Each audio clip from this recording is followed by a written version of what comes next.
Wow. Oh, wow. Okay. I did not expect this movie to be really good at all. If you don't know what the movie it is of course Disenchanted. So for those of you who don't know what Disenchanted is, it's the sequel to the 2007 film Enchanted, which stars Amy Adams and Patrick Dempsey and James Marsden and Idina Menzel. And it told a story about this girl called Giselle who is whisked away to modern day New York and falls in love with a handsome divorce lawyer. So 15 years later, we have Giselle and Robert back, and they're now happily married, and they move to the suburbs of Monroeville, where it's owned by Malvina Monroe, played by, you guessed it, Maya Rudolph. But of course, Giselle is kind of having trouble with this new life. She kind of wishes for the fairy tale life again. So what happens? Well, she receives a gift from her former fiance, Prince Edward, played by James Marsden, and Idina Menzel, who was great with Robert, aka Patrick Dempsey's character in the first movie. So they give her this wand. It's called an Andalasia wand, and of course, she wishes that she wants a fairy tale life. And what happens? She wakes up the next day, and her whole house that she has, transforms into like this fairy tale esque world.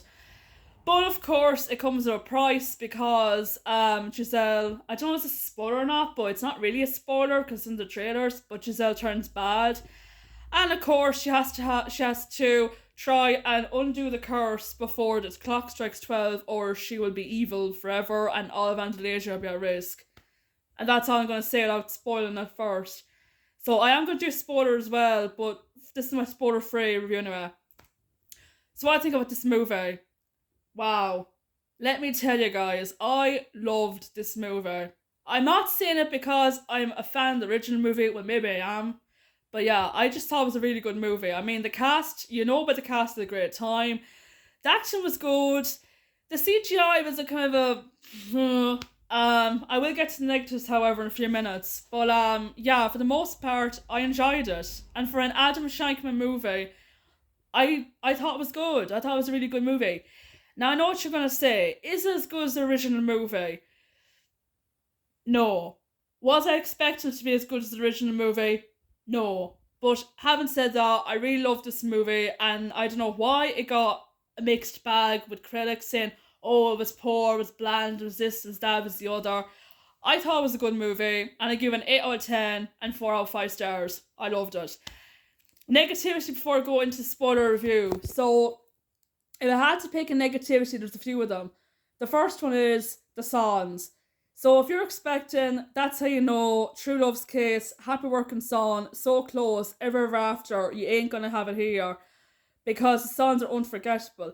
There is one song, however, that hit me like a truck when I heard it, and it's played 3 times in the movie, by the way, 3 times. It's somebody Idina Menzel first, then somebody Amy Adams, and then somebody Idina Menzel in the ending credits. Oh yeah, Idina Menzel sings in this movie. And let me tell you, that song hit me like a truck. It was such an emotional song. I was crying hysterically watching it. I just thought it was really, really good. Another nitpick is James Marsden. Okay, so you know in the first movie that he was in the movie a lot. In this one, however, he doesn't really show up that much at all. He's only in it like you see his live action side in the beginning, and then you see him at the end of the movie, but you see him mostly in the cartoon part. And yeah. And also, I was kind of disappointed there wasn't a duet between Amy Adams and Patrick Dempsey singing the song. I thought that Patrick Dempsey would sing a full length song, but he only sings like a duet song with Gabrielle Baldacchino and Amy Adams. That song, Fairy Tale Life After the Spell. That was it. Is there anything else I can say before I wrap this up, the spoiler-free review? No, that's it. Now on to spoilers. Okay, I am sorry. I have to go on a rant of the spoilers. Okay, so instead of Julie Andrews being the narrator, it's the chipmunk, Pip, who is now voiced by Griffin Newman. He did a good job.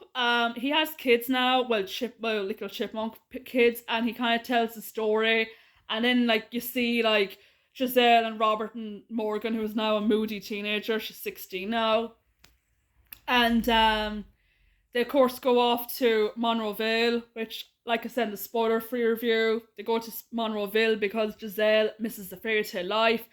And it says Monroeville is like, oh, your wishes come true in Monroeville. So she decides to go there along with her husband and her two daughters. Well, her stepdaughter Morgan and her older daughter Sophia, since Giselle and Robert have a child now.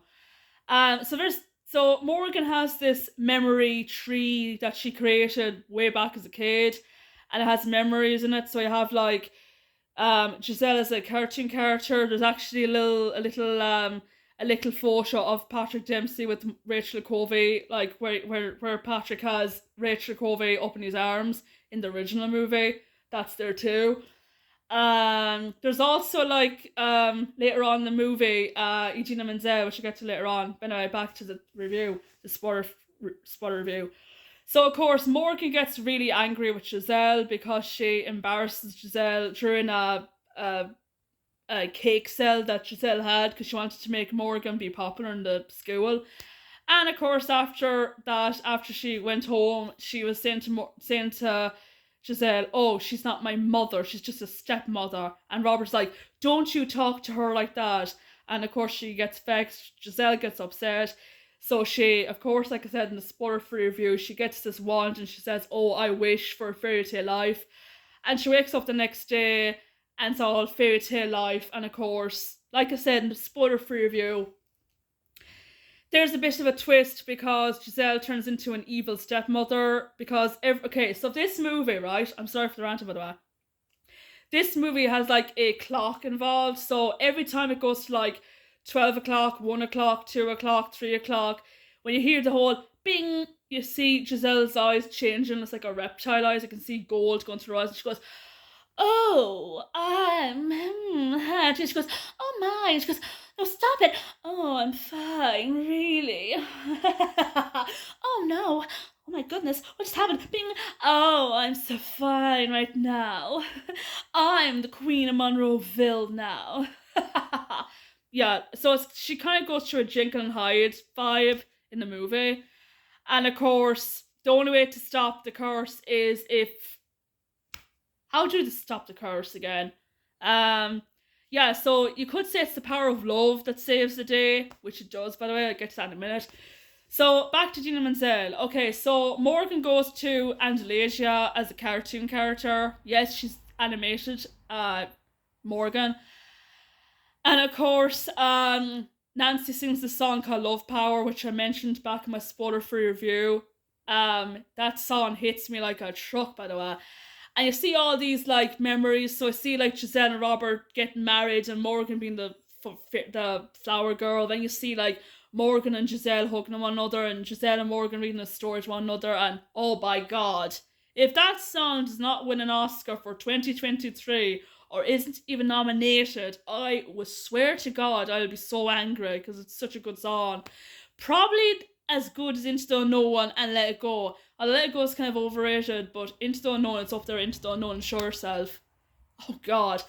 So yeah, then reach the climax of the... Oh yeah, Patrick Dempsey. Okay, so during the wish, we all know that Giselle, like I said, is a stepmother. So Robert becomes this useless knight. Like there's one scene where he's trying to defeat a dragon, and of course he is useless. He actually goes up in fire, and I'm like, by God, Patrick Dempsey's going through a James Marsden route. So yeah, I thought that was a good one as well. And also, yeah, so Malvina becomes evil as well because she's like the queen bee of Monroeville, so she becomes an evil villain as well, just like Giselle. And they're going, there's a big battle, like I said, there's a big battle in the climax scene, and during the climax scene, what's her face? Malvina breaks the wand, and of course Giselle is dying. Yes, she's dying. And let me tell you, it's even sadder than the scene that she died and that she got unconscious with the poison apple. It's even sadder than that. So of course Morgan makes a wish that she wants to go home, which is Monroeville, and to undo the curse. So Morgan undoes the curse. The whole place goes back to the way it was. And yeah, and they live happily ever after again. So yeah, what I think about this movie? Okay, like I said, I loved this movie. Okay, so now I'm gonna go to more nitpicks. Okay, I'm sorry for the nitpicks. So, do you know the way that Patrick Dempsey's character in the first movie is a divorce lawyer? In this one, I was kind of disappointed because I don't get to see Patrick Dempsey as a divorce lawyer in this one. Like, you just see him going on the train because he's a commuter and he's going back and forth to his job, and that's it. And I'm like, wait, huh? Why is there no scene with Patrick Dempsey as Robert in his office doing his usual stuff like in the original Enchanted, where you see him in his office with Jodie Benson's character, who's not in the movie by the way, sadly, or Julie Andrews in this movie either. So there's no Disney legend in this movie, however. Sorry. But I will get to a cameo in a few minutes, by the way, that I spotted, which I thought was very good. And yeah, like Giselle. So Giselle in the first movie was like a fashion designer, like she created dresses out of curtains.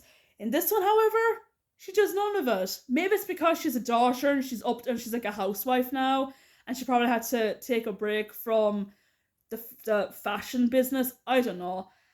And also, like I said there in my spoiler-free review, there is hardly any scenes with James Marsden in them, which is disappointing.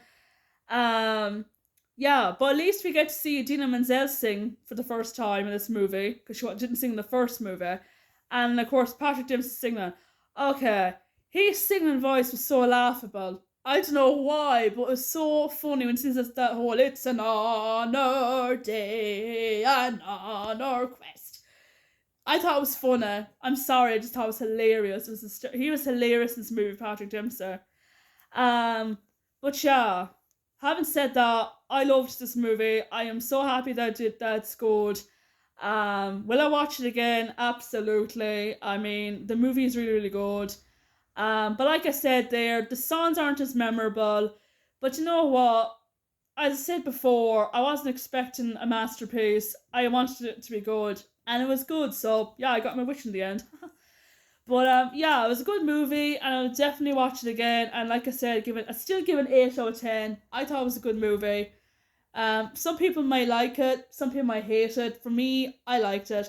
The actress plays Morgan, Gabriella Baldacchino. She was good as well, and also the cameo. Okay, sorry for all the ransom. I'm just so hyped up for this movie all day today. So anyway, there is a cameo by Rachel Covey, and I was like, I had to stop my TV and go, is that Rachel Covey from the original movie? Oh my god, it is. We also have a little scene of Amy Adams' husband, Darren Legallo, if I'm saying it right. You see him in the movie, he's like a painter, which I thought was very clever too. We also have a cameo of a Irish guy called Adam Fogarty. He was a dancer in this movie. And also forgot to mention, the cinematography was really good as well. I mean, Ines Curry looked fabulous. I was like, oh my god. It was so... I didn't even feel like it was in Ireland at all. It just felt like I was watching an American movie all the time. So, yeah. Overall, I enjoyed it. Will there be more sequels? I have a funny feeling there's going to be more of Enchanted. I don't know why. There could be a TV series of it regarding Morgan and Tyson, or Sophie when she gets older and Giselle and Robert to be grandparents. I don't know, but there's definitely going to be more Enchanted, I think anyway. So yeah, having said that, I loved it, and give it a chance. I gave it a thumbs up. I thought it was brilliant. So that's me. I'm going to stop ranting now, and yeah, till next time, take care.